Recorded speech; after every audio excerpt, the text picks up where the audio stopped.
আপনি আল্লাহর কাছে কিছু চাইবেন। মানুষ, দুনিয়ার মানুষ, একটা মনিব বলেন, বাদশাহ বলেন, এমপি বলেন, মন্ত্রী বলেন, চেয়ারম্যান বলেন, মেম্বার বলেন, সমাজের সর্দার বলেন, মাতব্বর বলেন, যেই যাই কেন বলেন না কেন, একবার, দুইবার, তিনবার, চারবার, পাঁচবার যখন আপনি চাইতে থাকবেন, ওই মাতব্বর থেকে এমপি মন্ত্রী পর্যন্ত, প্রধানমন্ত্রী পর্যন্ত আপনার প্রতি বিরক্ত হয়ে যান। ঠিক নেই? এতবার কি মানুষ চাইতে পারে? একটা মানুষের কাছে যদি, আপনার কাছে যদি একটা মানুষ 10 বার, একবার চাইছে, দুইবার চাইছে, তিনবার চাইছে, আপনি বিরক্ত ফিল করবেন না?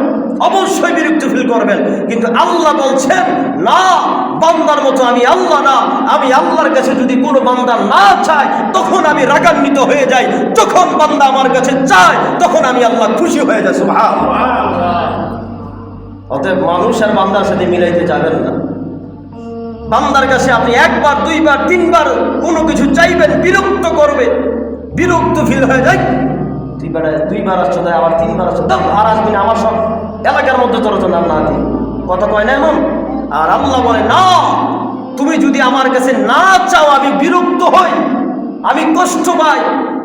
আর তুমি যদি আমি আল্লাহর কাছে চাও, দোয়া করো, দোয়া চাও, আমি আল্লাহ খুশি হয়ে যাই। সুবহানাল্লাহ। কি পরিমাণ দয়ালু, মেহেরবান আল্লাহ তাআলা, ক্ষমাশীল।